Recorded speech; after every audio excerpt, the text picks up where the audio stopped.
ਵੇ ਕੋਈ ਰਿਹਾ ਇੱਕ ਵਰਡ ਜਿਹੜਾ ਤੁਸੀਂ ਕੈਚ ਕੀਤਾ ਹੋਵੇ?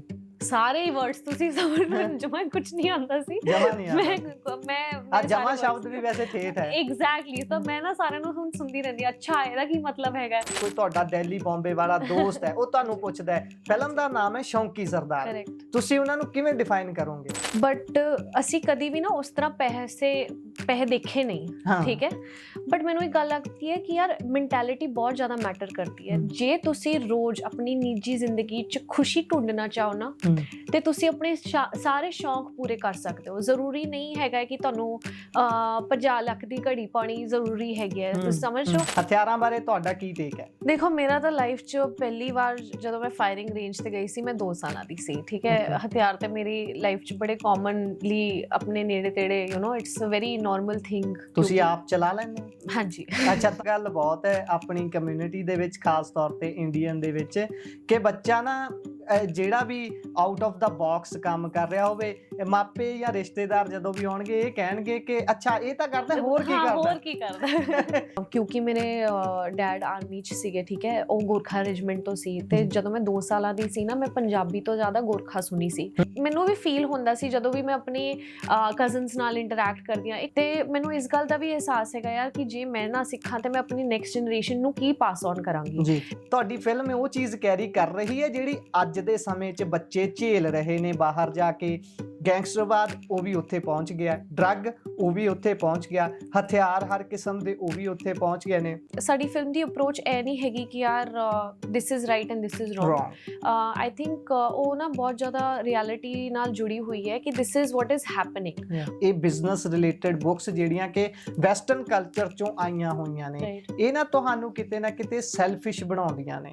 ਇਹ ਤੁਹਾਨੂੰ ਦੱਸਦੀਆਂ ਨੇ ਕਿ ਦੂਸਰੇ ਵਿਅਕਤੀ ਤੋਂ ਕੰਮ ਕਿਵੇਂ ਕਢਾਉਣਾ ਹੈ। ਕਰੈਕਟ। ਮੈਨੂੰ ਇੰਨਾ ਕੁ ਇਸ ਦੇ ਵਿੱਚੋਂ ਜਾਪਿਆ। Nicely pointed out. ਹੁਣ ਤੁਸੀਂ ਆਰਟਿਸਟ ਦੀ ਲਾਈਫ 'ਚ ਨੂੰ ਨਾ, ਉਹਦੇ ਟੈਲੈਂਟ ਨੂੰ, ਉਹਦੇ ਸਭ ਕੁਝ ਹੀ ਮਰ ਰਿਹਾ ਹੈ ਨਾ। AI ਨਾਲ ਤੁਸੀਂ ਹੁਣ ਗਾਣੇ ਵੀ ਬਣਾ ਸਕਦੇ ਹੋ ਕਿਸੇ ਦੀ ਆਵਾਜ਼ ਨਾਲ, ਠੀਕ ਹੈ। ਤੁਹਾਨੂੰ ਹੁਣ ਐਕਟਰਸ ਦੀ ਲੋੜ ਨਹੀਂ ਹੈਗੀ, ਕਿਉਂਕਿ ਤੁਸੀਂ ਸਾਡਾ ਫੇਸ ਯੂਜ਼ ਕਰਕੇ ਕਿਤੇ ਵੀ ਪਾ ਰਹੇ ਹੋ। ਸਤਿ ਸ਼੍ਰੀ ਅਕਾਲ ਜੀ, ਪੰਜਾਬੀ ਰੇਡੀਓ ਤੇ ਪੰਜਾਬੀ TV USA ਵੇਖ ਸੁਣ ਰਹੇ ਹੋ ਤੁਸੀਂ। ਇਸ ਸਮੇਂ ਅਸੀਂ ਜਿਸ ਸ਼ਖਸੀਅਤ ਦੇ ਨਾਲ ਮੌਜੂਦ ਹਾਂ, ਅਸੀਂ ਉਹਨਾਂ ਦੇ ਨਾਲ ਫਿਲਮਾਂ ਦੇ ਬਾਬਤ, ਫਿਲਮ ਦੇ ਬਾਬਤ, ਫਿਲਮ ਦੇ ਪਿੱਛੇ ਕੀ ਕੁਝ ਚੱਲਦਾ ਹੈ, ਉਸ ਸਾਰੇ ਦੇ ਬਾਬਤ ਗੱਲਬਾਤ ਕਰਾਂਗੇ। ਅੱਜ ਅਸੀਂ ਫਿਲਮ ਬਾਰੇ ਕਿਉਂ ਗੱਲ ਕਰ ਰਹੇ ਹਾਂ? ਕਿਉਂਕਿ ਸਾਡਾ ਆਮ ਤੌਰ ਤੇ ਵਿਸ਼ੇ ਥੋੜੇ ਪੋਲੀਟੀਕਲ ਹੁੰਦੇ ਨੇ। ਅੱਜ ਫਿਲਮ ਦੀ ਗੱਲ ਇਸ ਕਰਕੇ ਕਰਨੀ ਹੈ ਕਿਉਂਕਿ ਇੱਕ ਫਿਲਮ ਆ ਰਹੀ ਹੈ, ਨਾਮ ਹੈ ਸ਼ੌਂਕੀ ਸਰਦਾਰ। ਜਦੋਂ ਸ਼ੌਂਕੀ ਤੇ ਸਰਦਾਰ ਦੋਨੋਂ ਸ਼ਬਦ ਇਕੱਠੇ ਹੋ ਜਾਂਦੇ ਨੇ ਤਾਂ ਫਿਰ ਤੁਸੀਂ ਸੁਭਾਵਿਕ ਹੀ ਅੰਦਾਜ਼ਾ ਲਗਾ ਸਕਦੇ ਹੋ ਕਿ ਪੰਜਾਬ ਦੀ ਕਿਹੋ ਜਿਹੀ ਤਸਵੀਰ ਉਹ ਬਣਦੀ ਹੈ ਤੁਹਾਡੇ ਜ਼ਿਹਨ ਦੇ ਵਿੱਚ। ਕਿਉਂਕਿ ਸ਼ੌਂਕੀ ਤੇ ਸਰਦਾਰ ਜਦੋਂ ਇਕੱਠਾ ਹੋ ਜਾਂਦਾ ਹੈ, ਫਿਰ ਬਾਕੀ ਤੁਸੀਂ ਸਾਰਾ ਅੱਗੇ ਜਾਣਦੇ ਹੋ। ਮੈਂ ਬਹੁਤਾ ਸਮਾਂ ਨਾ ਲੈਂਦਾ ਹੋਇਆ ਸਿੱਧਾ ਸਵਾਗਤ ਕਰਦਾ, ਮੇਰੇ ਨਾਲ ਇਸ ਸਮੇਂ ਨਿਮਰਤ ਕੌਰ ਆਹਲੂਵਾਲੀਆ ਜੀ ਮੌਜੂਦ ਰਹਿਣਗੇ। ਉਹਨਾਂ ਦਾ ਸਵਾਗਤ ਕਰਦੇ ਹਾਂ। ਬਹੁਤ ਬਹੁਤ ਸਵਾਗਤ। ਸਤਿ ਸ਼੍ਰੀ ਅਕਾਲ ਜੀ, ਥੈਂਕ ਯੂ ਸੋ ਮਚ। ਅੱਛਾ, ਸਭ ਤੋਂ ਪਹਿਲਾਂ ਤਾਂ ਮੈਂ ਥੋੜਾ ਹੈਜ਼ੀਟੇਟ ਹਾਂ ਇਸ ਗੱਲ ਨੂੰ ਲੈ ਕੇ, ਬਿਕਾਜ਼ ਮੇਰੀ ਪਹਿਲੀ ਸੈਲੀਬ੍ਰਿਟੀ ਇੰਟਰਵਿਊ ਹੈ ਇਹ। ਓ ਰੀਅਲੀ? ਯੈਸ। ਤੇ ਥੈਂਕ ਯੂ। ਤੇ ਸਭ ਤੋਂ ਪਹਿਲਾਂ ਮੈਂ ਇਹੀ ਜਾਣਨਾ ਚਾਹੂੰਗਾ, ਪੰਜਾਬ ਦੇ ਵਿੱਚ ਪੰਜਾਬੀ ਫਿਲਮ 'ਚ ਕੰਮ ਕਰਨ ਦਾ ਐਕਸਪੀਰੀਅੰਸ, ਉਹ ਵੀ ਉਹਨਾਂ ਦੇ ਨਾਲ ਜਿਨ੍ਹਾਂ ਨੂੰ ਧੁਰਾ ਮੰਨਿਆ ਜਾਂਦਾ ਹੈ ਪੰਜਾਬੀ ਕਹਿ ਲਈਏ ਮਿਊਜ਼ਿਕ ਇੰਡਸਟਰੀ ਦਾ ਵੀ, ਤੇ ਫਿਲਮ ਜਗਤ ਦੇ ਵਿੱਚ ਤਾਂ ਲੰਬੇ ਸਮੇਂ ਤੋਂ ਕੰਮ ਕਰ ਹੀ ਰਹੇ ਨੇ। ਇਹ ਸਾਰਾ ਐਕਸਪੀਰੀਅੰਸ ਜੇ ਤੁਸੀਂ ਕੁਝ ਸ਼ਬਦਾਂ ਦੇ ਵਿੱਚ ਇਕੱਠਾ ਕਰਨਾ ਹੋਵੇ ਤਾਂ ਕਿਵੇਂ ਦਾ ਰਿਹਾ? ਸੱਚੀ ਦੱਸਾਂ ਤੇ ਕੁਝ ਸ਼ਬਦ ਤੇ ਘੱਟ ਪੈਣਗੇ, ਹੈ ਨਾ। ਮੈਨੂੰ ਲੱਗਦਾ ਮੇਰੀ ਲਾਈਫ 'ਚ ਪਹਿਲੇ ਵੀ ਨਾ ਮੈਨੂੰ ਮੌਕੇ ਮਿਲੇ ਪੰਜਾਬੀ ਇੰਡਸਟਰੀ ਨੂੰ ਜੁਆਇਨ ਕਰਨ ਲਈ, ਤੇ ਫਿਲਮਾਂ ਦੇ ਆਫਰ ਵੀ ਆਏ ਸੀਗੇ। ਆਈ ਥਿੰਕ ਜਦੋਂ ਦਾ ਮੈਂ ਇੰਡਸਟਰੀ 'ਚ ਕਦਮ ਰੱਖਿਆ 2018 ਫੈਮਿਨਾ ਮਿਸ ਇੰਡੀਆ ਦੇ ਨਾਲ, ਉਸ ਟਾਈਮ ਤੋਂ ਹੀ ਆਫਰਸ ਆ ਰਹੇ ਸੀ। ਬਟ ਜਿਸ ਤਰ੍ਹਾਂ ਤੁਸੀਂ ਕਿਹਾ ਨਾ, ਮੈਨੂੰ ਫੀਲ ਹੁੰਦਾ ਹੈ ਕਿ ਮੈਂ ਸ਼ਾਇਦ ਬਹੁਤ ਜ਼ਿਆਦਾ ਲੱਕੀ ਹਾਂ ਤੇ ਰੱਬ ਨੇ ਮੇਰੇ ਲਈ ਇੱਕ ਬਹੁਤ ਹੀ ਪਰਫੈਕਟ ਜਿਹਾ ਪਲਾਨ ਸੈੱਟ ਕੀਤਾ ਹੈ। ਕਿ ਕਦੀ ਕਦੀ ਲੱਗਦਾ ਨਾ ਕਿ ਲਾਈਫ 'ਚ ਕੁਝ ਚੀਜ਼ਾਂ ਨਹੀਂ ਹੁੰਦੀਆਂ ਨੇ ਕਿਉਂਕਿ ਤੁਹਾਡੇ ਲਈ ਕੁਝ ਬੈਟਰ ਇਨਸਟੋਰਡ ਹੁੰਦਾ ਹੈ ਨਾ। ਤੇ ਇਸ ਫਿਲਮ ਦੇ ਲਈ ਵੀ ਜਸਟ ਦ ਫੈਕਟ ਕਿ ਬੱਬੂ ਸਰ ਦੇ ਨਾਲ ਮੈਨੂੰ ਕੰਮ ਕਰਨ ਦਾ ਮੌਕਾ ਮਿਲ ਰਿਹਾ ਤੇ ਮੇਰਾ ਲਾਂਚ ਪੈਡ ਇੰਨਾ ਵੱਡਾ ਹੋਇਆ ਹੈਗਾ, ਹੈ ਨਾ। ਤੇ ਮੈਂ ਬਸ ਟਰੂਲੀ ਗ੍ਰੇਟਫੁਲ ਫੀਲ ਕਰਦੀ ਹਾਂ। ਇੱਕੋ ਹੀ ਇਹ ਸਾਡੀ ਜਰਨੀ ਸ਼ੁਰੂ ਹੋਈ ਸੀ ਆਈ ਥਿੰਕ ਲਾਸਟ ਈਅਰ ਅਗਸਤ 'ਚ, ਤੇ ਰੋਜ਼ ਹੀ ਮੈਨੂੰ ਇਸ ਗੱਲ ਦਾ ਅਹਿਸਾਸ ਹੁੰਦਾ ਹੈ ਕਿ ਮੈਂ ਬਹੁਤ ਜ਼ਿਆਦਾ ਗ੍ਰੇਟਫੁਲ ਫੀਲ ਕਰਦੀ ਹਾਂ। ਤੇ ਹੁਣ ਹੋਰ ਵੀ ਜ਼ਿਆਦਾ ਐਕਸਾਈਟਡ ਹਾਂ ਕਿਉਂਕਿ 3 ਦਿਨਾਂ 'ਚ ਫਿਲਮ ਆ ਰਹੀ ਹੈ ਨਾ, ਤੇ ਲੋਕਾਂ ਦਾ ਕੀ ਰਿਸਪੌਂਸ ਰਹੇਗਾ। ਜੀ ਜੀ। ਬਟ ਬਸ ਸਾਰਾ ਟਾਈਮ ਹੀ ਇੱਕ ਹੀ ਗੱਲ ਚੱਲਦੀ ਹੈ ਦਿਮਾਗ 'ਚ, ਐਂਡ ਦੈਟ ਇਜ਼ ਜਸਟ ਸ਼ੁਕਰ ਸ਼ੁਕਰ। ਜੀ, ਇਹ ਮੇਰਾ ਸਵਾਲ ਇਹ ਸੀ ਕਿ ਸ਼ੌਂਕੀ ਸਰਦਾਰ ਜਿਹੜਾ ਸ਼ਬਦ ਹੈ ਨਾ, ਤੁਸੀਂ ਉਸ ਨੂੰ ਕਿਵੇਂ ਸਮਝਦੇ ਹੋ? ਜਦੋਂ ਬਾਈ ਹੋਣਾ ਨੂੰ ਪ੍ਰੈਸ ਕਾਨਫਰੰਸ ਦੇ ਵਿੱਚ ਪੁੱਛਿਆ ਗਿਆ, ਉਹਨਾਂ ਨੇ ਵੀ ਬਹੁਤ ਸੋਹਣੀ ਗੱਲ ਆਖੀ ਸੀ, ਬਟ ਤੁਸੀਂ ਐਜ਼ ਅ ਫੀਮੇਲ ਆਰਟਿਸਟ ਹੋਣ ਦੇ ਨਾਤੇ ਤੁਸੀਂ ਸੈੱਟ ਤੇ ਵੀ ਵਿਚਰੇ ਹੋ, ਸਾਰਾ ਕੁਝ ਦੇਖਿਆ ਹੈ। ਸ਼ੌਂਕੀ ਸਰਦਾਰ ਜਿਹੜਾ ਸ਼ਬਦ ਹੈ, ਇਹਨੂੰ ਜੇ ਤੁਸੀਂ ਡਿਫਾਈਨ ਕਰਨਾ ਹੋਵੇ, ਮੰਨ ਲਓ ਕੋਈ ਤੁਹਾਡਾ ਦਿੱਲੀ ਬੰਬੇ ਵਾਲਾ ਦੋਸਤ ਹੈ, ਉਹ ਤੁਹਾਨੂੰ ਪੁੱਛਦਾ ਹੈ, ਫਿਲਮ ਦਾ ਨਾਮ ਹੈ ਸ਼ੌਂਕੀ ਸਰਦਾਰ, ਤੁਸੀਂ ਉਹਨਾਂ ਨੂੰ ਕਿਵੇਂ ਡਿਫਾਈਨ ਕਰੋਗੇ? ਮੈਨੂੰ ਲੱਗਦਾ ਹੈ ਸਾਡੇ ਪੰਜਾਬ ਦੇ ਲੋਕਾਂ ਦੀ ਸਭ ਤੋਂ ਖਾਸ ਗੱਲ ਇਹੀ ਹੁੰਦੀ ਹੈ ਕਿ ਅਸੀਂ ਬਹੁਤ ਜ਼ਿਆਦਾ ਪੈਸ਼ਨੇਟ ਹੁੰਦੇ ਆ ਲਾਈਫ 'ਚ। ਯੂ ਨੋ, ਜਦੋਂ ਅਸੀਂ ਪਿਆਰ ਕਰਦੇ ਆ ਤੇ ਦਿਲੋਂ ਕਰਦੇ ਆ, ਠੀਕ ਹੈ, ਨਫ਼ਰਤ ਹੁੰਦੀ ਹੈ ਤੇ ਉਹ ਵੀ ਦਿਲੋਂ ਨਾਲ ਹੁੰਦੀ ਹੈ। ਤੇ ਅਸੀਂ ਆਮ ਨਿੱਜੀ ਜ਼ਿੰਦਗੀ 'ਚ ਨਾ ਬਹੁਤ ਜ਼ਿਆਦਾ ਪੈਸ਼ਨੇਟ ਹੈਗੇ ਆ ਆਪਣੇ ਖਾਣ ਨੂੰ ਲੈ ਕੇ, ਠੀਕ ਹੈ, ਆਪਣੇ ਕੱਪੜੇ ਨੂੰ ਲੈ ਕੇ। ਸਾਡੀ ਜਿਹੜੀ ਹੌਬੀਜ਼ ਤੇ ਹੈਬਿਟਸ ਵੀ ਨੇ, ਯੂ ਨੋ, ਗੱਡੀਆਂ ਦਾ ਸ਼ੌਂਕ ਹੋ ਗਿਆ ਹੈ ਨਾ, ਇੱਕ ਤੁਹਾਨੂੰ ਦੂਰੋਂ ਹੀ ਦੇਖ ਕੇ ਪਤਾ ਚੱਲ ਜਾਂਦਾ ਹੈ ਕਿ ਇਹ ਪੰਜਾਬੀ ਆ ਰਿਹਾ ਹੈ ਨਾ। ਤੇ ਮੈਨੂੰ ਲੱਗਦਾ ਹੈ ਕਿ ਉਹੀ ਮੇਰੇ ਲਈ ਵੀ ਡੈਫੀਨੇਸ਼ਨ ਹੈਗੀ ਹੈ ਕਿ ਲਾਈਫ 'ਚ ਯੂ ਨੋ ਤੁਸੀਂ ਕੋਈ ਵੀ ਐਸਪੈਕਟ ਉਠਾ ਕੇ ਦੇਖ ਲਓ ਹੈ ਨਾ, ਆਪਣੇ ਜਿਹੜੇ ਸਾਡੇ ਰਿਲੇਸ਼ਨਸ਼ਿਪਸ ਨਾਲ, ਜਿੱਦਾਂ ਅਸੀਂ ਆਪਣੀ ਫੈਮਿਲੀ ਨਾਲ ਜੁੜੇ ਰਹਿੰਦੇ ਨੇ, ਆਪਣੇ ਮਾਂ-ਬਾਪ ਦੇ ਨਾਲ ਜੁੜੇ ਰਹਿੰਦੇ ਨੇ ਹੈ ਨਾ, ਤੇ ਫਰੈਂਡਸ਼ਿਪਸ ਹੋ ਗਈ। ਤੁਸੀਂ ਇੱਕ ਫੋਨ ਕਰ ਦਿਓ ਆਪਣੇ ਕਿਸੇ ਵੀ ਪੰਜਾਬੀ ਦੋਸਤ ਨੂੰ, ਉਹ ਖੜਾ ਹੋ ਜਾਏਗਾ ਹੈ ਨਾ ਇੰਸਟੈਂਟਲੀ। ਤੇ ਮੈਨੂੰ ਲੱਗਦਾ ਅਸੀਂ ਲਾਈਫ 'ਚ ਹੀ ਬਹੁਤ ਜ਼ਿਆਦਾ ਪੈਸ਼ਨੇਟ ਆ, not just about materialistic things, but ਉੱਦਾਂ ਵੀ ਆਪਣੇ ਰਿਲੇਸ਼ਨਸ਼ਿਪਸ ਹੋ ਗਏ, ਯੂ ਨੋ, ਖਾਣ ਪੀਣ ਦਾ ਸ਼ੌਂਕ ਹੋ ਗਿਆ, ਹਾਰਸ ਰਾਈਡਿੰਗ ਹੋ ਗਿਆ, ਗਣਾਂ ਦਾ ਸ਼ੌਂਕ ਹੋ ਗਿਆ, ਯੂ ਨੋ, ਗੱਡੀ ਦਾ ਸ਼ੌਂਕ ਹੋ ਗਿਆ। ਮਤਲਬ ਵੀ ਆਰ ਵੈਰੀ ਸ਼ੌਂਕੀ ਇਨ ਲਾਈਫ ਓਨਲੀ। ਤੇ ਮੈਨੂੰ ਲੱਗਦਾ ਉਹੀ ਹੋਏਗੀ ਮੇਰੀ ਡੈਫੀਨੇਸ਼ਨ ਜੇ ਮੈਂ ਕਿਸੇ ਬੰਬੇ ਵਾਲੇ ਨੂੰ ਸਮਝਾਵਾਂ, ਤੇ ਇਹੀ ਮੈਂ ਕਵਾਂਗੀ ਉਹਨਾਂ ਨੂੰ। ਜੀ, ਇਹੀ ਕਹੋਗੇ, ਬੜੀ ਚੰਗੀ ਗੱਲ ਹੈ।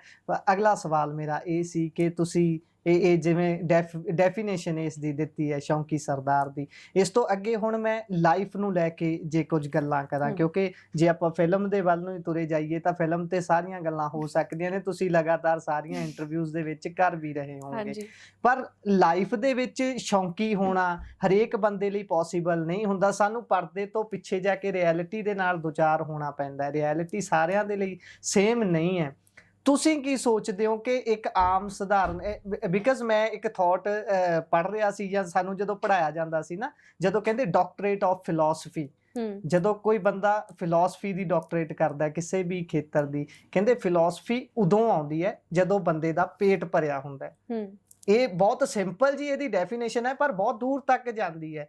ਡਾਕਟਰੇਟ ਕਰਨੀ ਕਿਸੇ ਨੇ ਤਾਂ ਉਹ ਇਹ ਚੀਜ਼ਾਂ ਪਹਿਲਾਂ ਸਮਝਾਉਂਦੇ ਨੇ। ਮੈਂ ਉਹ ਜਾਣਨਾ ਚਾਹੁੰਦਾ ਸੀ ਕਿ ਇਹ ਇੱਕ ਫਿਲਾਸਫੀ ਦੇ ਨਾਲ ਜੁੜੀ ਹੋਈ ਚੀਜ਼ ਹੈ, ਬੇਸ਼ੱਕ ਆਰਟ ਹੈ, ਬੇਸ਼ੱਕ ਸ਼ੌਂਕ ਹੈ, ਇਹ ਨਹੀਂ ਵੀ ਪੈਸਾ ਹੈ ਤਾਂ ਆਉਂਦੇ ਨੇ ਇਹ ਚੀਜ਼ਾਂ। ਕਈ ਵਾਰ ਬੰਦਾ ਬਹੁਤ ਜ਼ਿਆਦਾ ਪੈਸੇ ਵਾਲਾ ਵੀ ਹੁੰਦਾ, ਪਰ ਉਹ ਉਨਾ ਹੀ ਜ਼ਿਆਦਾ ਹੱਥ ਘੁੱਟਣ ਵਾਲਾ ਹੁੰਦਾ, ਕੰਜੂਸ ਟਾਈਪ ਦਾ ਹੁੰਦਾ। ਮੈਂ ਇਹ ਜਾਣਨਾ ਚਾਹੁੰਦਾ ਸੀ ਕਿ ਤੁਹਾਨੂੰ ਕੀ ਲੱਗਦੀ ਹੈ, ਇਹ ਜਿਹੜੀ ਸ਼ੌਂਕ ਵਾਲੀ ਚੀਜ਼ ਆ, ਇਹ ਤੁਸੀਂ ਫਿਲਾਸਫੀ ਦੇ ਨਾਲ ਇਹਨੂੰ ਜੋੜਦੇ ਹੋ? ਮੈਂ ਇਹ ਕਿਉਂ ਕਹਿ ਰਿਹਾ, ਕਿਉਂਕਿ ਮੈਂ ਲਗਾਤਾਰ ਆਉਂਦਾ ਨਾ ਸਵਾਲ ਬੁਣ ਰਿਹਾ ਸੀ ਮਨ ਦੇ ਵਿੱਚ ਕਿ ਕੀ ਚੀਜ਼ਾਂ ਹੁੰਦੀਆਂ ਨੇ। ਫਿਰ ਮਾਨ ਸਾਹਿਬ ਬਾਰੇ ਜਦੋਂ ਸੋਚਦੇ ਆ ਕਿ ਉਹਨਾਂ ਨੇ ਕਿੰਨਾ ਹੀ ਸ਼ੌਂਕ ਪੂਰੇ ਕੀਤੇ ਹੋਏ ਨੇ, ਗੱਡੀਆਂ, ਮਹਿੰਗੀ ਤੋਂ ਮਹਿੰਗੀ ਗੱਡੀ, ਹਰੇਕ ਚੀਜ਼ ਕਰਕੇ ਦੇਖ ਲਈ, ਹਰੇਕ ਤਰੀਕੇ ਦਾ ਵਾਲਾਂ ਦਾ ਸਟਾਈਲ ਕਰਕੇ ਦੇਖ ਲਿਆ, ਪਰ ਉਹ ਸ਼ੌਂਕ ਵਾਲੀ ਜਿਹੜੀ ਗੱਲ ਹੈ, ਮੈਂ ਉਹ ਜਾਣਨਾ ਚਾਹੁੰਦਾ ਸੀ ਕਿ ਤੁਹਾਡਾ ਨਜ਼ਰੀਆ ਇਸ ਜ਼ਿੰਦਗੀ ਨੂੰ ਲੈ ਕੇ ਕੀ ਹੈ, ਕਿ ਕੀ ਬੰਦੇ ਦਾ ਪੇਟ ਭਰਿਆ ਹੋਣਾ ਜ਼ਰੂਰੀ ਹੈ ਸ਼ੌਂਕ ਪੂਰੇ ਕਰਨ ਦੇ ਲਈ, ਜਿਹੜੀ ਫਿਲਾਸਫੀ ਵਾਲੀ ਮੈਂ ਗੱਲ ਕਰ ਰਿਹਾ। ਮੈਨੂੰ ਲੱਗਦਾ ਹੈ ਨਾ ਸਾਰਾ ਕੁਝ ਹੀ ਬੰਦੇ ਦੀ ਮੈਂਟੈਲਿਟੀ ਦੇ ਉੱਤੇ ਡਿਪੈਂਡ ਕਰਦਾ ਹੈ, ਠੀਕ ਹੈ। ਮੈਂ ਉਹ ਵੀ ਦਿਨ ਦੇਖੇ ਨੇ ਜਦੋਂ ਸਾਡੇ ਕੋਲ ਮੇਰੇ ਪਾਪਾ ਰਿਟਾਇਰਡ ਬ੍ਰਿਗੇਡੀਅਰ ਨੇ, ਹੈ ਨਾ, ਆਪਾਂ ਸਾਰੇ ਹੀ ਮਿਡਲ ਕਲਾਸ ਫੈਮਿਲੀ ਤੋਂ ਨੇ, ਖੇਤਾਂ 'ਚ ਕੰਮ ਕਰਕੇ ਅੱਗੇ ਮੇਰੇ ਜਿਹੜੇ ਗ੍ਰੈਂਡਫਾਦਰ ਨੇ ਉਹਨਾਂ ਨੂੰ ਪੜ੍ਹਾਇਆ ਤੇ ਫਿਰ ਉਹ ਫੌਜ ਗਏ। ਬਟ ਅਸੀਂ ਕਦੀ ਵੀ ਨਾ ਉਸ ਤਰ੍ਹਾਂ ਪੈਸੇ ਦੇਖੇ ਨਹੀਂ, ਠੀਕ ਹੈ। ਬਟ ਮੈਨੂੰ ਇੱਕ ਗੱਲ ਲੱਗਦੀ ਹੈ ਕਿ ਯਾਰ ਮੈਂਟੈਲਿਟੀ ਬਹੁਤ ਜ਼ਿਆਦਾ ਮੈਟਰ ਕਰਦੀ ਹੈ। ਜੇ ਤੁਸੀਂ ਰੋਜ਼ ਆਪਣੀ ਨਿੱਜੀ ਜ਼ਿੰਦਗੀ 'ਚ ਖੁਸ਼ੀ ਢੂੰਡਣਾ ਚਾਹੋ ਨਾ, ਤੇ ਤੁਸੀਂ ਆਪਣੇ ਸਾਰੇ ਸ਼ੌਂਕ ਪੂਰੇ ਕਰ ਸਕਦੇ ਹੋ। ਜ਼ਰੂਰੀ ਨਹੀਂ ਹੈਗਾ ਕਿ ਤੁਹਾਨੂੰ 50 ਲੱਖ ਦੀ ਘੜੀ ਪਾਉਣੀ ਜ਼ਰੂਰੀ ਹੈਗੀ ਹੈ, ਤੁਸੀਂ ਸਮਝ ਲਓ।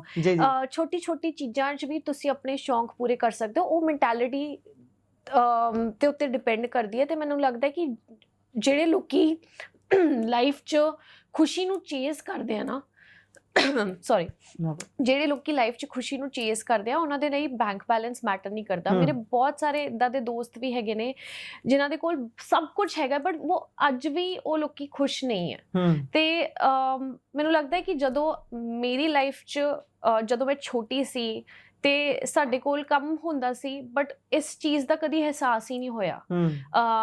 ਤੇ ਉਹ ਮੈਂਟੈਲਿਟੀ ਹੁੰਦੀ ਹੈ ਕਿ ਤੁਸੀਂ ਕਿਸ ਤਰ੍ਹਾਂ ਆਪਣੀ ਲਾਈਫ ਨੂੰ ਜੀਣਾ ਚਾਹੁੰਦੇ ਹੋ, ਕਿਉਂਕਿ ਅਸੀਂ ਕਿਸ ਘਰ 'ਚ ਪੈਦਾ ਹੁੰਦੇ ਨੇ ਉਹ ਸਾਡੇ ਹੱਥ 'ਚ ਨਹੀਂ ਹੈਗਾ, ਹੈ ਨਾ। ਸਾਨੂੰ ਕਿਸ ਤਰ੍ਹਾਂ ਦੀ ਓਪਰਚੁਨਿਟੀਜ਼ ਲਾਈਫ ਦਿੰਦੀ ਹੈ ਉਹ ਵੀ ਸਾਡੇ ਹੱਥ 'ਚ ਨਹੀਂ ਹੈ, ਬਟ ਸਾਡੀ ਖੁਸ਼ੀ ਉਹ ਸਾਡੇ ਹੱਥ 'ਚ ਹੈਗੀ ਹੈ। ਤੇ ਉਹ ਆਪਣੇ ਲਈ ਉਹ ਵਰਲਡ ਕ੍ਰੀਏਟ ਕਰਨਾ, ਆਈ ਥਿੰਕ ਉਹ ਸਾਰਾ ਸਭ ਕੁਝ ਹੀ ਮੈਂਟੈਲਿਟੀ ਦਾ ਖੇਲ ਹੈਗਾ। ਉਹੀ ਕਿ ਜਿੱਦਾਂ ਕਿਸੇ ਬਹੁਤ ਵੱਡੇ ਬਿਲੀਨੀਅਰ ਨੇ ਆਖਿਆ, ਬਿਲੀਨੀਅਰ ਚਲੋ ਖੈਰ ਵੱਡੇ ਹੀ ਹੁੰਦੇ ਨੇ ਹਨਾ, ਤੇ ਉਹਨਾਂ ਨੇ ਆਖਿਆ ਸੀ ਕਿ ਤੁਸੀਂ ਗਰੀਬ ਜੰਮੇ ਹੋ ਤਾਂ ਇਹ ਤੁਹਾਡੀ ਗਲਤੀ ਨਹੀਂ ਗੀ, ਪਰ ਤੁਸੀਂ ਜੇ ਗਰੀਬ ਮਰ ਜਾਂਦੇ ਹੋ ਉਹ ਤੁਹਾਡੀ ਗਲਤੀ ਹੋ ਸਕਦੀ ਹੈ, ਕਿਉਂਕਿ ਤੁਸੀਂ ਬਹੁਤ ਸਾਰੀਆਂ ਓਪਰਚੁਨਿਟੀਜ਼ ਨੂੰ ਮਿਸ ਕਰਤਾ ਲਾਈਫ 'ਚ। ਬਟ ਤੁਸੀਂ ਗਰੀਬ ਦਿਲੋਂ ਉਹ ਜ਼ਿਆਦਾ ਮੈਟਰ ਕਰਦਾ ਹੈ। ਠੀਕ ਹੈ, ਮੈਨੂੰ ਲੱਗਦਾ ਹੈ ਕਿ bank balance and all of these things are very frivolous in life. ਇੱਕ ਜਿਹਦੇ ਕੋਲ ਪੈਸਾ ਨਹੀਂ ਵੀ ਹੈਗਾ ਨਾ ਉਹਦੀ ਲਾਈਫ ਵੀ ਸੁਖ ਭਰੀ ਹੋ ਸਕਦੀ ਹੈ। ਮੈਨੂੰ ਲੱਗਦਾ ਮਟੀਰੀਅਲਿਸਟਿਕ ਗੱਲਾਂ ਜ਼ਿਆਦਾ ਨਹੀਂ ਹੋ ਗਈਆਂ। ਚਲੋ ਵੈਸੇ ਇਹ ਦੱਸੋ ਵੀ ਨਿਮਰਤ ਕੌਰ ਆਹਲੂਵਾਲੀਆ ਮਟੀਰੀਅਲਸ ਨੂੰ ਕਿੰਨਾ ਕੁ ਪਿਆਰ ਕਰਦੀ ਹੈ? ਕੀ ਤੁਹਾਨੂੰ ਐਪਲ ਦਾ ਫੋਨ ਹੋਣਾ, ਗੂਚੀ ਦਾ ਬੈਗ ਹੋਣਾ, ਐਲਡੋ ਦਾ ਹੋਣਾ, ਮਹਿੰਗੀਆਂ ਘੜੀਆਂ, ਇਹਨਾਂ ਚੀਜ਼ਾਂ ਦਾ ਸ਼ੌਂਕ ਰੱਖਦੇ ਹੋ ਤੁਸੀਂ? not too much। ਮੈਨੂੰ ਨਹੀਂ ਲੱਗਦਾ ਕਿ ਮੈਂ ਮਟੀਰੀਅਲਿਸਟਿਕ ਚੀਜ਼ਾਂ ਨਾਲ ਆਪਣਾ ਸਟੇਟਸ ਲੈ ਕੇ ਚੱਲਦੀ ਹਾਂ। ਮੈਨੂੰ ਲੱਗਦਾ ਹੈ ਤੁਸੀਂ ਕਿਸ ਤਰ੍ਹਾਂ ਦੇ ਇਨਸਾਨ ਹੈਗੇ ਹੋ, ਤੁਹਾਡਾ ਕਰਮ ਕਿੱਦਾਂ ਦਾ ਹੈਗਾ, ਤੁਸੀਂ ਲੋਕਾਂ ਨੂੰ ਕਿੱਦਾਂ ਟਰੀਟ ਕਰਦੇ ਹੋ ਤੇ ਓਨੈਸਟੀ ਨਾਲ ਆਪਣੀ ਲਾਈਫ ਜੀਂਦੇ ਹੋ, ਉਹ ਜ਼ਿਆਦਾ ਮੈਟਰ ਕਰਦਾ। ਤੇ ਇਹ ਸਾਰੀ ਚੀਜ਼ਾਂ ਮੇਰੇ ਲਈ ਮਤਲਬ ਠੀਕ ਹੈ ਵੀ ਤੇ ਠੀਕ ਹੈ, ਨਹੀਂ ਵੀ ਹੈਗਾ ਤਾਂ ਵੀ ਮੈਨੂੰ ਫਰਕ ਨਹੀਂ ਪੈਂਦਾ। ਮਾਨ ਸਾਹਿਬ ਦਾ ਇੱਕ ਡਾਇਲੌਗ ਹੈ ਫਿਲਮ ਦੇ ਵਿੱਚ ਜਿੱਥੇ ਉਹ ਕਹਿੰਦੇ ਨੇ ਕਿ ਇਹਨਾਂ ਸਾਰੀਆਂ ਚੀਜ਼ਾਂ ਤੋਂ ਭੱਜਦੇ ਤਾਂ ਆਸਟ੍ਰੇਲੀਆ 'ਚ ਆਏ ਸੀ, ਇੱਥੇ ਵੀ ਉਹੀ ਸਾਰਾ ਕੁਝ ਹੋ ਗਿਆ। ਆਪਾਂ ਜਦੋਂ ਅੱਜ ਕੱਲ੍ਹ ਦੇ ਬੱਚਿਆਂ ਦੀ ਬਾਹਰ ਦੀ ਲਾਈਫ ਦੇਖਦੇ ਹਾਂ, ਵੈਦਰ ਉਹ ਕੋਈ ਵੀ ਕੰਟਰੀ ਹੋਵੇ, ਹੈ ਨਾ, ਇੰਗਲੈਂਡ, ਅਮਰੀਕਾ, ਕੈਨੇਡਾ, ਯੂਰਪ ਦੇ ਵਿੱਚ ਵੀ ਬੇਸ਼ੱਕ ਕਿਸੇ ਵੀ ਕੰਟਰੀ ਦੇ ਵਿੱਚ ਪੰਜਾਬ ਦੇ ਨੌਜਵਾਨ ਜਾਂਦੇ ਨੇ, ਭਾਰਤ ਦੇ ਨੌਜਵਾਨ ਜਾਂਦੇ ਨੇ। ਇਸ ਟਾਈਮ ਸਿਚੁਏਸ਼ਨ ਕਹਿੰਦੇ ਬਹੁਤ ਬੈਡ ਹੈ ਹਰੇਕ ਪਾਸੇ, ਪਰ ਤੁਸੀਂ ਕੀ ਸੋਚਦੇ ਹੋ ਇਹ ਜਿਹੜੀ ਫਿਲਮ ਹੈ ਤੁਹਾਡੀ, ਕੀ ਇਹ ਉਸ ਚੀਜ਼ ਨੂੰ ਕੈਰੀ ਔਨ ਕਰਕੇ ਚੱਲਦੀ? ਕੁਝ ਚੀਜ਼ਾਂ ਰਿਵੀਲ ਨਹੀਂ ਕਰ ਸਕਦੇ, ਪਰ ਤੁਸੀਂ ਕੀ ਇਹ ਲੱਗਦਾ ਤੁਹਾਨੂੰ ਕਿ ਇਹ ਜਿਹੜੀ ਚੀਜ਼ ਫਿਲਮ ਤੁਹਾਡੀ ਕੈਰੀ ਕਰਕੇ ਚੱਲ ਰਹੀ ਹੈ ਚੀਜ਼ ਨੂੰ, ਜਿਹੜੀਆਂ ਕਿਉਂਕਿ ਟ੍ਰੇਲਰ ਸਾਰਾ ਕੁਝ ਦੱਸਦਾ ਵੀ ਨਹੀਂ, ਸਾਰਾ ਕੁਝ ਲੁਕਾਉਂਦਾ ਵੀ ਨਹੀਂ, ਪਰ ਤੁਹਾਡੀ ਫਿਲਮ ਉਹ ਚੀਜ਼ ਕੈਰੀ ਕਰ ਰਹੀ ਹੈ ਜਿਹੜੀ ਅੱਜ ਦੇ ਸਮੇਂ 'ਚ ਬੱਚੇ ਝੇਲ ਰਹੇ ਨੇ ਬਾਹਰ ਜਾ ਕੇ? ਗੈਂਗਸਟਰਵਾਦ ਉਹ ਵੀ ਉੱਥੇ ਪਹੁੰਚ ਗਿਆ, ਡਰੱਗ ਉਹ ਵੀ ਉੱਥੇ ਪਹੁੰਚ ਗਿਆ, ਹਥਿਆਰ ਹਰ ਕਿਸਮ ਦੇ ਉਹ ਵੀ ਉੱਥੇ ਪਹੁੰਚ ਗਏ ਨੇ। ਬੇਸ਼ੱਕ ਅਸਾਈਲਮ ਲੈਣ ਦੀਆਂ ਗੱਲਾਂ ਆਪਾਂ ਕਰ ਲਈਏ, ਅਸਾਈਲਮ ਲੈਣ ਦੇ ਵੀ 100 ਤਰੀਕੇ ਨੇ। ਉਧਰ ਟਰੰਪ ਹੋਣੀ ਤਾਂ ਡੱਕਾ ਹੀ ਲਾਤਾ, ਕਹਿੰਦੇ LGBTQ ਟਾਈਪ ਦੀਆਂ ਚੀਜ਼ਾਂ ਹੀ ਖਤਮ ਕਰਤੀਆਂ, ਕਿਉਂਕਿ ਤਰੀਕੇ ਉਹ ਵੀ ਬਹੁਤ ਸੀ ਅਸਾਈਲਮ ਲੈਣ ਦੇ। ਪਰ ਤੁਸੀਂ ਕੀ ਮੰਨਦੇ ਹੋ ਕਿ ਤੁਹਾਡੀ ਇਹ ਫਿਲਮ ਉਸ ਚੀਜ਼ ਨੂੰ ਕੈਰੀ ਕਰਕੇ ਚੱਲ ਰਹੀ ਹੈ ਜਿਸ ਤਰੀਕੇ ਦੇ ਨਾਲ ਅੱਧੀ ਸ਼ੂਟਿੰਗ ਇੱਥੋਂ ਦੀ ਹੈ, ਅੱਧੀ ਉੱਥੇ ਦੀ ਹੈ? ਮੈਨੂੰ ਲੱਗਦਾ ਸਟੋਰੀ ਲਾਈਨ 'ਚ ਕਿਤੇ ਨਾ ਕਿਤੇ ਇਹ ਸਾਰੇ ਇਸ਼ੂਜ਼ ਐਡਰੈਸ ਜ਼ਰੂਰ ਹੋ ਰਹੇ ਨੇ। ਇੱਕ ਮੈਨੂੰ ਲੱਗਦਾ ਹੈ ਕਿ ਸਾਡੀ ਫਿਲਮ ਦੀ ਅਪਰੋਚ ਇਹ ਨਹੀਂ ਹੈਗੀ ਕਿ ਯਾਰ this is right and this is wrong. I think ਉਹ ਨਾ ਬਹੁਤ ਜ਼ਿਆਦਾ ਰਿਐਲਿਟੀ ਨਾਲ ਜੁੜੀ ਹੋਈ ਹੈ ਕਿ this is what is happening. ਉਸ ਤੋਂ ਬਾਅਦ ਤੁਸੀਂ ਕੀ ਦੇਖ ਕੇ ਫੀਲ ਕਰਦੇ ਹੋ ਉਹ ਤੁਹਾਡੇ ਉੱਤੇ ਹੈਗਾ ਕਿ ਵਾਟ ਇਜ਼ ਯੋਰ ਟੇਕ ਅਵੇ। ਯੂ ਨੋ ਮੇਬੀ ਤੁਹਾਡਾ ਟੇਕ ਅਵੇ ਕੁਝ ਹੋਰ ਹੋ ਸਕਦਾ ਹੈ, ਮੇਰਾ ਕੁਝ ਹੋਰ ਹੋ ਸਕਦਾ ਹੈ, ਤੇ ਬੜੀ ਓਪਨ ਐਂਡਡ ਜੀ ਸਥਿਤੀ ਹੈਗੀ ਹੈ, ਲੇਕਿਨ ਡੈਫੀਨੇਟਲੀ ਇਨ ਗੱਲਾਂ ਨੂੰ ਬਹੁਤ ਸਟਲੀ ਐਡਰੈਸ ਜ਼ਰੂਰ ਕੀਤਾ ਗਿਆ ਜੀ। ਬਹੁਤ ਚੰਗੀ ਗੱਲ ਹੈ। ਅੱਛਾ ਤੁਸੀਂ ਕਿਤਾਬਾਂ ਪੜ੍ਹਨ ਦਾ ਸ਼ੌਂਕ ਰੱਖਦੇ ਹੋ? ਹਾਂਜੀ ਹਾਂਜੀ। ਅੱਛਾ, ਰੀਸੈਂਟਲੀ ਕਿਹੜੀ ਕਿਤਾਬ ਪੜ੍ਹੀ ਹੈ ਤੁਸੀਂ? recently I was actually reading this one series।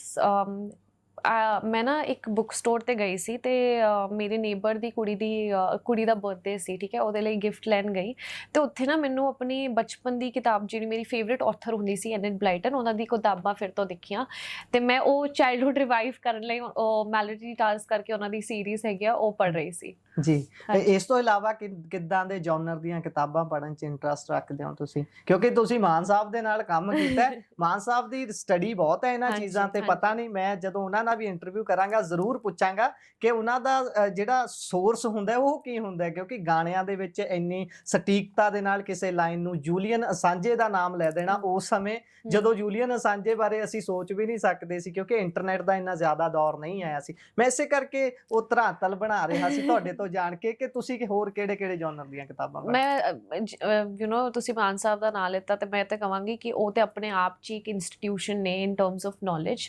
ਤੇ ਇੱਕ ਮੈਂ ਉਹਨਾਂ ਦੀ ਗੱਲ ਜ਼ਰੂਰ ਤੁਹਾਨੂੰ ਦੱਸਾਂਗੀ ਕਿ ਉਹਨਾਂ ਦੀ ਬੈਸਟ ਕੁਆਲਿਟੀ ਇਹੀ ਹੈਗੀ ਹੈ ਕਿ ਉਹ ਜਿੱਥੇ ਵੀ ਜਾਣ, ਠੀਕ ਹੈ, ਲੋਕੀ ਜੇ ਤੁਸੀਂ ਤੇ ਮੈਂ ਆਪਾਂ ਗੱਲ ਕਰ ਰਹੇ ਹੋਣਗੇ, ਉਹ ਉਹਦੇ 'ਚ ਵੀ ਕੁਝ ਨਾ ਕੁਝ ਪਿਕ ਜ਼ਰੂਰ ਕਰ ਲੈਣਗੇ। ਤੇ I think his knowledge is not just limited to his books but also ਉਹ ਨਾ ਬਹੁਤ ਜ਼ਿਆਦਾ ਲੋਕਾਂ ਨੂੰ ਓਬਜ਼ਰਵ ਕਰਦੇ ਨੇ। ਤੇ ਓਬਜ਼ਰਵੇਸ਼ਨ ਵੀ ਸਾਰੇ ਲੋਕਾਂ ਦੀ ਬੱਸ ਦੀ ਗੱਲ ਨਹੀਂ ਹੁੰਦੀ, ਬਿਕੋਜ਼ ਅਸੀਂ ਨਾ ਜਦੋਂ ਬਹਿ ਕੇ, for example if you and I are sitting, usually what happens is कि मैं शायद अपने दिमाग च I'll be thinking of 10 other things, but ਉਹ ਜਿਸ ਤਰ੍ਹਾਂ ਦੇ ਇਨਸਾਨ ਹੈਗੇ ਨੇ ਉਹ ਬਹੁਤ ਜ਼ਿਆਦਾ ਪ੍ਰੈਜ਼ੈਂਟ ਨੇ। ਤੇ ਜੇ ਤੁਸੀਂ ਪ੍ਰੈਜ਼ੈਂਟ ਹੁੰਦੇ ਹੋ ਨਾ ਤੇ ਫਿਰ ਤੁਸੀਂ ਇੰਨਾ ਕੁਝ ਸਿੱਖ ਸਕਦੇ ਹੋ ਆਪਣੇ ਸਰਾਊਂਡਿੰਗਸ ਨਾਲ ਹੀ। ਤੇ not just his books and his reading, but also the fact that he's very present makes him who he is. But ਜੇ ਮੈਂ ਆਪਣੀ ਇੰਟਰਸਟ ਦੀ ਗੱਲ ਕਰਾਂ ਤੇ ਮੈਨੂੰ ਥ੍ਰਿਲਰ ਤੇ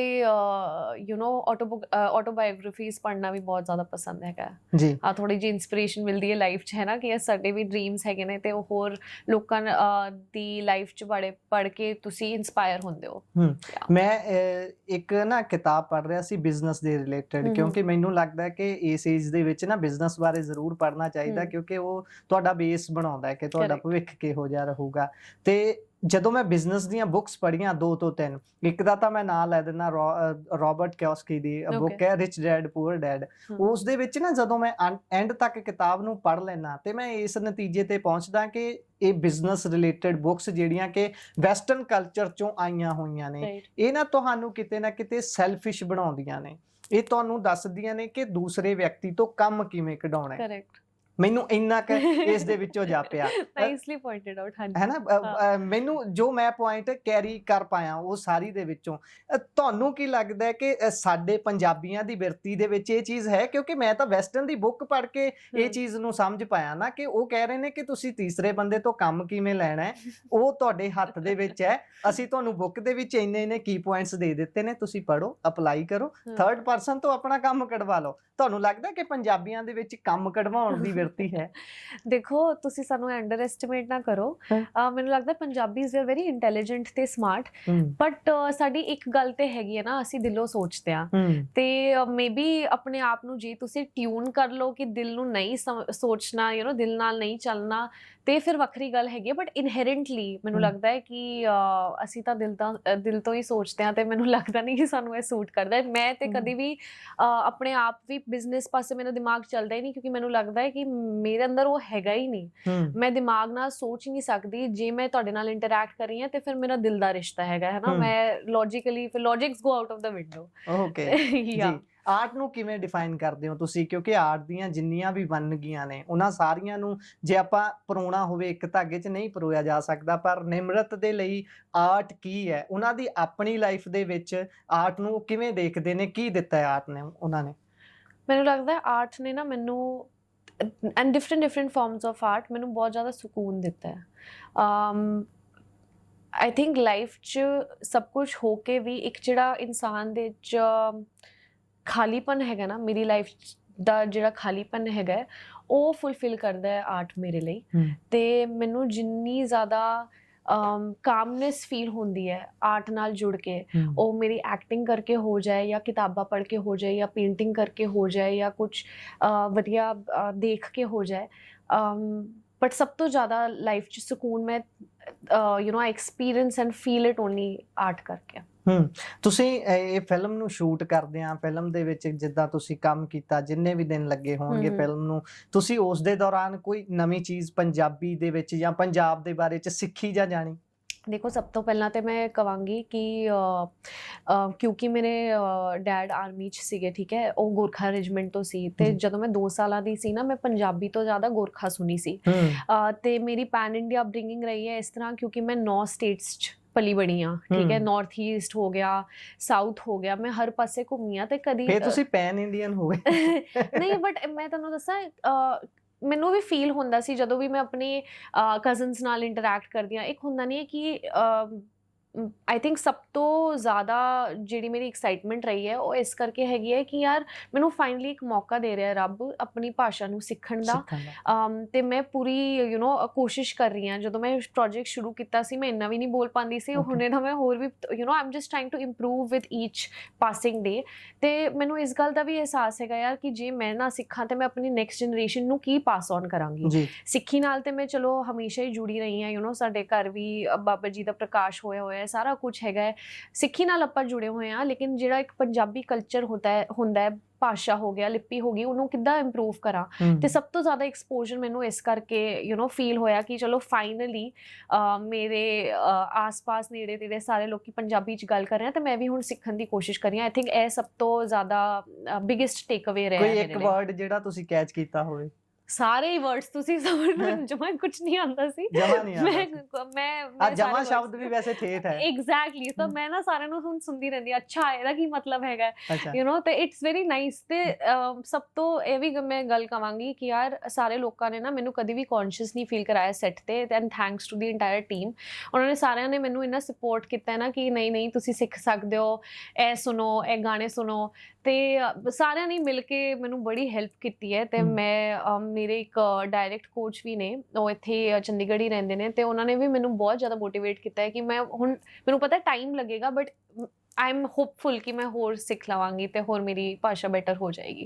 ਨਿਮਰਤ ਹਥਿਆਰਾਂ ਬਾਰੇ ਕੀ ਸੋਚਦੀ ਹੈ? ਕਿਉਂਕਿ ਮੈਂ ਬਾਰ-ਬਾਰ ਤੁਹਾਡੇ ਪਿੱਛੇ ਜਦੋਂ ਦੇਖ ਰਿਹਾ ਨਾ, ਪੋਸਟਰ ਦੇ ਉੱਪਰ ਹਥਿਆਰ ਨਜ਼ਰ ਆ ਰਹੇ ਨੇ। ਮਾਨ ਸਾਹਿਬ ਨੇ ਉਹ ਫੜਿਆ ਹੋਇਆ ਪਿਸਟਲ, ਤੇ ਉਧਰ ਗੁਰੂ ਬਾਈ ਹੁਣੀ ਹਥਿਆਰ ਦੇ ਵਿੱਚ ਹੱਥ 'ਚ ਦਨਾਲੀ ਫੜੀ ਹੋਈ ਹੈ।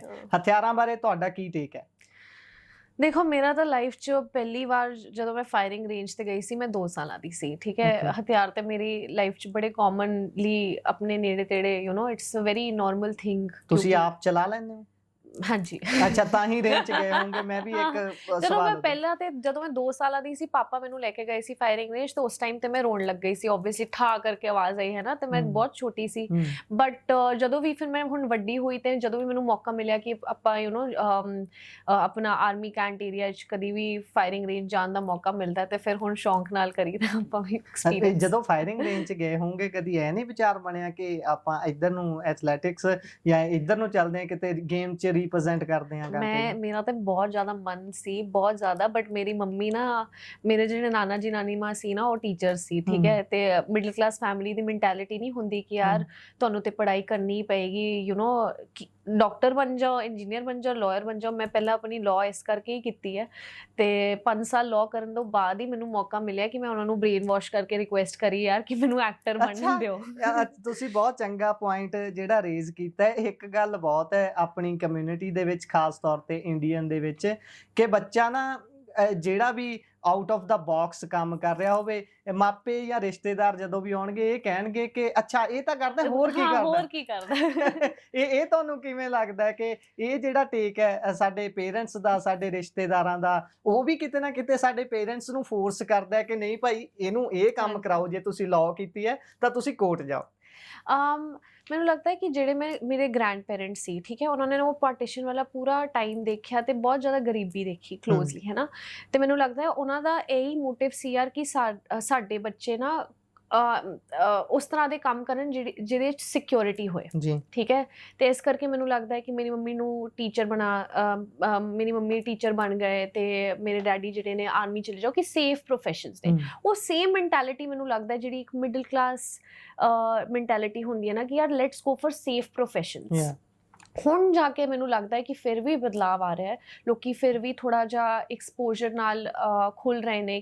ਬਟ ਇੱਕ ਜਿਹੜੀ ਰਿਸਕ ਟੇਕਿੰਗ ਐਬਿਲਿਟੀ ਹੁੰਦੀ ਹੈ, ਉਹ ਮੈਨੂੰ ਲੱਗਦਾ ਹੈ ਕਿ ਮੇਰੇ ਮਾਪਿਓ 'ਚ ਘੱਟ ਸੀ ਤੇ ਉਹ ਇਸ ਕਰਕੇ ਸੀ ਕਿਉਂਕਿ ਉਹਨਾਂ ਦੇ ਮਾਪਿਓ ਵੀ ਨਹੀਂ ਸੀ ਤੇ ਉਹ ਮਿਡਲ ਕਲਾਸ ਨਹੀਂ ਹੁੰਦੀ ਕਿ ਰੋਟੀ ਕੱਪੜਾ ਮਕਾਨ ਆਪਾਂ ਪਹਿਲੇ ਉਹ ਸੌਰਟ ਆਊਟ ਕਰ ਲਈਏ ਫਿਰ ਪੈਸ਼ਨ ਪਾਸੇ ਦੇਖਾਂਗੇ, ਹੈ ਨਾ। ਇੱਕ ਸੋਸ਼ਲ ਇਸ਼ੂ ਹੈ ਮੇਰੇ ਦਿਮਾਗ ਦੇ ਵਿੱਚ, AI ਦੇ ਨਾਲ ਅਸੀਂ ਦੋ ਚਾਰ ਹੋ ਰਹੇ ਹਾਂ ਅੱਜ ਦੇ ਯੁੱਗ ਦੇ ਵਿੱਚ ਬਹੁਤ ਜ਼ਿਆਦਾ। ਬੀਇੰਗ ਅ ਗਰਲ, ਤੁਸੀਂ AI ਨੂੰ ਕਿੰਨਾ ਕੁ ਸੁਰੱਖਿਅਤ ਮੰਨਦੇ ਹੋ? ਕਿਉਂਕਿ ਜਦੋਂ ਵੀ ਅਸੀਂ ਹੈ ਨਾ ਵਿਚਰਦੇ ਹਾਂ, ਅਸੀਂ ਸੋਸ਼ਲ ਮੀਡੀਆ ਸਕਰੋਲ ਕਰਦੇ ਹਾਂ ਸਵੇਰ ਤੋਂ ਸ਼ਾਮ ਤੱਕ, ਜਿਸ ਦੀ ਵੀ ਕਹਿ ਲਓ ਥੋੜੀ ਜਿਹੀ ਚੜਾਈ ਹੁੰਦੀ ਹੈ, ਮੰਨ ਲਓ ਉਹਦੇ ਮਿਲੀਅਨ ਫਾਲੋਅਰ ਨੇ, ਪਰ ਉਸ ਨੂੰ ਵੀ ਕਿਤੇ ਨਾ ਕਿਤੇ ਇਸ ਗੱਲ ਤੇ ਟਾਰਗੇਟ ਜਾਂ ਇਸ ਗੱਲ ਦਾ ਡਰ ਰਹਿੰਦਾ ਹੈ ਕਿ AI ਦੇ ਨਾਲ ਜਨਰੇਟਡ ਕੁਝ ਵੀ ਚੀਜ਼ ਬਾਹਰ ਆਉਂਦੀ ਹੈ ਤਾਂ ਬਹੁਤ ਜ਼ਿਆਦਾ ਤੰਗੀ ਦਾ ਸਾਹਮਣਾ ਕਰਨਾ ਪੈਂਦਾ ਹੈ। ਪਹਿਲੇ ਨੰਬਰ ਤੇ ਤਾਂ ਪੇਰੈਂਟਸ ਜਿਹੜੇ ਇੰਨਾ ਭਰੋਸਾ ਕਰਦੇ ਨੇ ਉਹ AI ਨੂੰ ਉਨੀ ਬਰੀਕੀ ਨਾਲ ਨਹੀਂ ਸਮਝਦੇ ਜਿੰਨੇ ਤਰੀਕੇ ਨਾਲ ਬੱਚੇ ਸਮਝਦੇ ਨੇ। ਉਹਨਾਂ ਦੇ ਮਨ ਦੇ ਵਿੱਚ ਬਹੁਤ ਸਾਰੀਆਂ ਗੱਲਾਂ ਆਉਂਦੀਆਂ ਨੇ। ਮੈਂ ਐਜ਼ ਅ ਗਰਲ ਤੁਹਾਡਾ ਟੇਕ ਜਾਣਨਾ ਚਾਹੁੰਦਾ ਇਸ ਚੀਜ਼ ਦੇ ਉੱਪਰ ਕਿ AI ਨੂੰ ਤੁਸੀਂ ਕਿਵੇਂ ਦੇਖਦੇ ਹੋ? ਇਹਦੀ ਅਸੈਪਟੈਂਸ ਤਾਂ ਬਹੁਤ ਤੇਜ਼ੀ ਦੇ ਨਾਲ ਹੋ ਰਹੀ ਹੈ, ਸਾਡੀ ਕੰਟਰੀ 'ਚ ਹਾਲੇ ਫੇਰ ਵੀ ਘੱਟ ਹੈ, ਪਰ ਜਦੋਂ ਆਪਾਂ ਹੋਰ ਕੰਟਰੀਜ਼ ਦੀ ਗੱਲ ਕਰਦੇ ਹਾਂ, ਆਪਣੇ ਗਵਾਂਢੀ ਮੁਲਕਾਂ ਦੀ ਗੱਲ ਕਰਦੇ ਹਾਂ, ਉੱਥੇ ਤਾਂ ਬਹੁਤ ਅੱਗੇ ਲੰਘ ਚੁੱਕੇ ਨੇ। ਪਰ ਤੁਹਾਡਾ ਟੇਕ ਐਜ਼ ਅ ਗਰਲ ਕੀ ਹੈ ਇਸ ਤੇ? ਯਾਰ ਮੈਨੂੰ ਲੱਗਦਾ ਹੈ ਕਿ ਠੀਕ ਹੈ ਟੈਕਨੋਲੋਜੀ ਆਉਂਦੀ ਹੈ ਬਟ AI ਮੈਨੂੰ ਨਹੀਂ ਪਸੰਦ, ਇਸ ਕਰਕੇ ਵੀ ਨਹੀਂ ਕਿਉਂਕਿ ਮੈਂ ਕੁੜੀ ਹਾਂ, ਬਟ ਇਸ ਕਰਕੇ ਵੀ ਕਿ ਮੈਨੂੰ ਲੱਗਦਾ ਹੈ ਇੱਕ ਜਿਹੜਾ ਹਿਊਮਨ ਇੰਟਰੈਕਸ਼ਨ ਹੈਗਾ ਹੈ, ਹੁਣ ਤੁਸੀਂ ਆਰਟਿਸਟ ਦੀ ਲਾਈਫ 'ਚ ਨੂੰ ਨਾ ਉਹਦੇ ਟੈਲੈਂਟ ਨੂੰ ਉਹਦੇ ਸਭ ਕੁਝ ਹੀ ਮਰ ਰਿਹਾ ਹੈ ਨਾ। AI ਨਾਲ ਤੁਸੀਂ ਹੁਣ ਗਾਣੇ ਵੀ ਬਣਾ ਸਕਦੇ ਹੋ ਕਿਸੇ ਦੀ ਆਵਾਜ਼ ਨਾਲ, ਠੀਕ ਹੈ। ਤੁਹਾਨੂੰ ਹੁਣ ਐਕਟਰਸ ਦੀ ਲੋੜ ਨਹੀਂ ਹੈਗੀ, ਕਿਉਂਕਿ ਤੁਸੀਂ ਸਾਡਾ ਫੇਸ ਯੂਜ਼ ਕਰਕੇ ਕਿਤੇ ਵੀ ਪਾ ਰਹੇ ਹੋ। As a professionally also as an actor I feel ਕਿ ਯਾਰ ਇਹ ਚੀਜ਼ ਸਹੀ ਨਹੀਂ ਹੈਗੀ ਹੈ, ਬਿਕੋਜ਼ ਆਪਾਂ ਨਾ ਆਪਣੀ ਲਾਈਫ 'ਚ ਜਿਹੜੀ ਹਿਊਮਨ ਇੰਟਰੈਕਸ਼ਨ ਹੈਗੀ ਹੈ, ਹੁਣ ਜਦੋਂ ਮੈਂ ਛੋਟੀ ਸੀ ਸਾਡੇ ਕੋਲ ਫੋਨਸ ਨਹੀਂ ਹੁੰਦੇ ਸੀ, ਆਪਾਂ ਖੇਡਦੇ ਸੀ 8-8 ਵਜੇ ਤੱਕ ਬਾਹਰ, ਸੱਟਾਂ ਲਗਾਉਣੀਆਂ ਤੇ ਸਾਈਕਲਾਂ ਚਲਾਉਣੀਆਂ ਤੇ we would have a very normal childhood. ਮੈਂ ਅੱਜ ਦੀ ਜਨਰੇਸ਼ਨ ਨੂੰ ਦੇਖਦੀ ਹਾਂ, ਉਹ ਸਾਰੇ ਲੋਕੀ ਫੋਨ ਤੇ ਤੇ ਉਹ ਜਿਹੜੀ ਇੱਕ ਹਿਊਮਨ ਇੰਟਰੈਕਸ਼ਨ ਕੱਟ ਹੋ ਰਹੀ ਹੈ ਸੁਸਾਇਟੀ 'ਚ, ਉਹ ਬਹੁਤ ਜ਼ਿਆਦਾ ਰਿਸਕੀ ਹੈਗਾ ਲੋਕਾਂ ਨੂੰ ਨਾ। ਹੁਣ ਐਟਲੀਸਟ ਮੈਂ ਜਦੋਂ ਆਪਣੇ ਭਰਾ ਨਾਲ ਗੱਲ ਕਰਦੀ ਹਾਂ, ਮੇਰੇ ਤੋਂ 4 ਸਾਲ ਛੋਟਾ ਹੈਗਾ, ਉਹਦਾ ਜਿਹੜਾ ਐਟੀਟਿਊਡ ਤੇ ਸੁਭਾਅ ਹੈਗਾ ਲੋਕਾਂ ਨਾਲ ਇੰਟਰੈਕਟ ਕਰਨ ਦਾ, ਮੈਂ ਉਹਦੇ 'ਚ ਨੋਟਿਸ ਕਰਦੀ ਹਾਂ ਕਿ ਪੇਸ਼ੈਂਸ ਲੈਵਲਸ ਬਹੁਤ ਲੋ ਨੇ, ਠੀਕ ਹੈ। ਟੈਂਪਰਾਮੈਂਟ ਇਸ਼ੂਜ਼ ਬਹੁਤ ਜ਼ਿਆਦਾ ਨੇ ਕਿਉਂਕਿ ਉਹ ਸੁਣ ਨਹੀਂ ਸਕਦੇ, ਰੀਲ ਸਕਰੋਲ ਕਰਨ ਦੀ ਆਦਤ ਪਾਈ ਹੈ। ਹਾਂ, ਤੇ ਤੁਹਾਨੂੰ ਉਹ ਯਾਦ ਹੀ ਨਹੀਂ ਹੈਗਾ ਕਿ how it feels to sit with people, ਲੋਕਾਂ ਦੀ ਇਮੋਸ਼ਨਸ ਨੂੰ ਸਮਝ ਕੇ ਥੋੜਾ ਸੈਂਸਿਬਲੀ ਆਪਣੇ ਆਪ ਨੂੰ ਕੈਰੀ ਕਰਨਾ, ਇਹ ਸਾਰੀ ਚੀਜ਼ਾਂ ਤੋਂ ਸਾਰੇ ਲੋਕੀ ਨਾ ਪਰੇ ਹਟ ਰਹੇ ਨੇ। ਤੇ of course like you said as a girl it is very risky. ਮੈਨੂੰ ਲੱਗਦਾ ਹੈ ਜੇ ਤੁਸੀਂ ਇੰਟਰਟੇਨਮੈਂਟ ਇੰਡਸਟਰੀ ਜਾਂ ਪਬਲਿਕ ਫਿਗਰ ਹੈਗੇ ਹੋ ਤੇ ਨਾ ਸਿਰਫ ਤੁਹਾਨੂੰ ਬਟ ਤੁਹਾਡੀ ਪੂਰੀ ਫੈਮਿਲੀ ਨੂੰ ਕਿੰਨਾ ਸਟਰੋਂਗ ਹੋਣਾ ਪੈਣਾ, ਬਿਕੋਜ਼ ਲੋਕਾਂ ਦਾ ਕੋਈ ਭਰੋਸਾ ਨਹੀਂ ਹੈਗਾ। ਕੱਲ ਕੋਈ ਵੀਡੀਓ ਜਨਰੇਟ ਕਰਦੇ, you don't know what's going to happen. ਤੇ ਮੈਨੂੰ ਲੱਗਦਾ ਹੈ ਕਿ ਬਹੁਤ ਜ਼ਿਆਦਾ ਰਿਸਕੀ ਹੈਗਾ ਤੇ ਇਹਦੇ ਉੱਤੇ ਵੀ ਥੋੜਾ ਜਿਹਾ ਕੰਟਰੋਲ ਹੋਣਾ ਚਾਹੀਦਾ ਹੈ। There should be limitations put ਕਿ you can't just use AI, it should not be accessible like that to everybody. ਜੀ, ਐਕਸੈਸਿਬਿਲਿਟੀ ਦੀ ਤਾਂ ਬਹੁਤ ਗੱਲ ਉੱਠਦੀ ਹੈ ਕਿ ਥੋੜਾ ਇਹਨੂੰ ਐਕਸੈਸ ਕੌਣ ਕਰ ਸਕਦਾ, ਇਸ ਤੇ ਬਹੁਤ ਜ਼ਿਆਦਾ ਜ਼ਰੂਰੀ ਹੋਣੀ ਚਾਹੀਦੀ ਹੈ। ਕਿਉਂਕਿ ਅਸੀਂ ਵੀ ਦੇਖਦੇ ਹਾਂ ਹਰੇਕ ਕਿਸੇ ਦੇ ਹੱਥ ਦੇ ਵਿੱਚ AI ਆਉਣ ਦੇ ਨਾਲ ਬਹੁਤ ਸਾਰੀਆਂ ਗਲਤ ਚੀਜ਼ਾਂ ਵੀ ਹੋ ਰਹੀਆਂ ਨੇ। ਅੰਤ ਦੇ ਵਿੱਚ ਤੁਸੀਂ ਉਹਨਾਂ ਸਰੋਤਿਆਂ ਨੂੰ ਜਿਹੜੇ ਤੁਹਾਨੂੰ ਦੇਖ ਰਹੇ ਨੇ, ਦਰਸ਼ਕ ਰੇਡੀਓ ਦੇ ਉੱਪਰ ਵੀ ਸੁਣ ਰਹੇ ਨੇ, ਤੇ ਉਹਨਾਂ ਨੂੰ ਤੁਸੀਂ ਆਪਣੀ ਫਿਲਮ ਦੇ ਬਾਰੇ ਕੀ ਕਹਿਣਾ ਚਾਹੋਗੇ? ਆਪਣੀ ਇਸ ਫਿਲਮ ਦੇ ਨਾਲ ਜੁੜੇ ਐਕਸਪੀਰੀਅੰਸ ਦੇ ਬਾਰੇ ਕੀ ਕਹਿਣਾ ਚਾਹੋਗੇ ਤਾਂ ਕਿ ਉਹਨਾਂ ਦਾ ਭਰੋਸਾ ਬਣੇ ਤੇ 16 ਤਰੀਕ ਨੂੰ ਸਿਨੇਮਿਆਂ ਦੇ ਵਿੱਚ ਮਿਲਣਾ ਹੋ? ਮੈਂ ਬਸ ਸਾਰਿਆਂ ਨੂੰ ਇਹੀ ਕਹਿਣਾ ਚਾਹਾਂਗੀ ਕਿ ਤੁਹਾਡੀ ਜਿਹੜੀ ਛੋਟੀ ਸਰਦਾਰਨੀ ਹੈਗੀ ਹੈ ਉਹ ਲਾਈਫ 'ਚ ਹੁਣ ਪਹਿਲੀ ਵਾਰ ਵੱਡੇ ਸਕਰੀਨ 'ਤੇ ਆ ਰਹੀ ਹੈ। ਬੜੇ ਪਿਆਰ ਤੇ ਸਤਿਕਾਰ ਨਾਲ ਸਾਰੀ ਪੂਰੀ ਟੀਮ ਨੇ ਇਹ ਫਿਲਮ ਬਣਾਈ ਹੈਗੀ ਹੈ। ਜੇ ਤੁਹਾਨੂੰ ਐਂਟਰਟੇਨਮੈਂਟ ਪਸੰਦ ਹੈ ਤੇ ਮੈਂ ਤੁਹਾਨੂੰ ਗਾਰੰਟੀ ਕਰ ਸਕਦੀ ਹਾਂ ਦੈਟ 16 ਮਈ ਨੂੰ ਤੁਹਾਨੂੰ ਮਿਲੇਗਾ ਐਂਟਰਟੇਨਮੈਂਟ। ਤੁਹਾਡੀ ਫਿਲਮ 'ਚ ਤੁਹਾਡੇ ਮਾਨ ਸਾਹਿਬ ਨੇ, ਗੁੱਗੂ ਗਿੱਲ ਜੀ ਨੇ, ਗੁਰੂ ਰੰਧਾਵਾ ਨੇ, ਹਸ਼ਨੀਨ ਨੇ, ਸੁਨੀਤਾ ਤੇਰ ਮੈਡਮ ਨੇ, ਧੀਰਜ ਕੁਮਾਰ ਨੇ, ਬਹੁਤ ਵਧੀਆ ਸਟਾਰ ਕਾਸਟ ਹੈਗੀ ਹੈ। ਤੇ ਕਹਾਣੀ ਉਸ ਤੋਂ ਵੀ ਅੱਡ ਹੈਗੀ ਹੈ ਕਿਉਂਕਿ ਸਾਡੇ ਜਿਹੜੇ ਡਾਇਰੈਕਟਰ ਨੇ ਉਹ ਨੇ ਧੀਰਜ ਰਤਨ ਸਰ, ਤੇ ਉਹਨਾਂ ਦੀ ਕੰਟਰੀਬਿਊਸ਼ਨ ਜਿਹੜੀ ਪੰਜਾਬ ਦੀ ਸਿਨੇਮਾ 'ਚ ਰਹੀ ਹੈ ਉਹ ਤੇ ਤੁਹਾਨੂੰ ਪਤਾ ਹੀ ਹੈ। ਤੇ ਬਸ ਇਹੀ ਹੋਪ ਕਰਦੀ ਹਾਂ ਕਿ ਤੁਸੀਂ ਸਾਰੇ ਲੋਕੀ ਪ੍ਰੀ ਬੁਕਿੰਗ ਕਰ ਲਓ ਹੁਣੇ ਤੋਂ ਹੀ ਤੇ 16 ਮਈ ਨੂੰ ਮਿਲੋ ਸਾਨੂੰ ਥੀਏਟਰ 'ਚ। ਜੀ, ਧੀਰਜ ਰਤਨ ਸਰ ਹੋਣਾ ਨਾਲ ਕੰਮ ਕਰਨ ਦਾ ਐਕਸਪੀਰੀਅੰਸ ਕਿਹੋ ਜਿਹਾ ਰਿਹਾ? ਬਹੁਤ ਜ਼ਿਆਦਾ ਵਧੀਆ। ਇਨਫੈਕਟ ਮੈਂ ਤੁਹਾਨੂੰ ਦੱਸਾਂ, ਜਦੋਂ ਮੈਨੂੰ ਪਤਾ ਚੱਲਿਆ ਨਾ ਕਿ ਉਹ ਫਿਲਮ ਬਣਾ ਰਹੇ ਨੇ ਤੇ ਉਹਨਾਂ ਨੇ ਲਿਖੀ ਹੈ, ਇਸ ਕਰਕੇ ਮੇਰੀ ਜਿਹੜੀ ਐਕਸਾਈਟਮੈਂਟ ਸੀ ਨਾ ਕਿ ਇਹ ਤੇ ਮੈਂ ਆਡੀਸ਼ਨ ਦੇਣਾ ਹੀ ਹੈ, ਉਹ ਇਸ ਕਰਕੇ ਹੀ ਸੀ ਬਿਕੋਜ਼ ਆਬਵੀਅਸਲੀ ਯਾਰ ਸਰ ਦੀ ਕੰਟਰੀਬਿਊਸ਼ਨ ਨਾ ਸਿਰਫ ਪੰਜਾਬ 'ਚ ਬਟ ਹਿੰਦੀ ਸਿਨੇਮਾ 'ਚ ਵੀ ਬਹੁਤ ਜ਼ਿਆਦਾ ਰਹੀ ਹੈ, ਤੇ ਉਹ ਕਹਿੰਦੇ ਨਹੀਂ ਹੈ ਕਿ ਨੈਕਸਟ ਲੈਵਲ ਰਾਈਟਰ ਨੇ।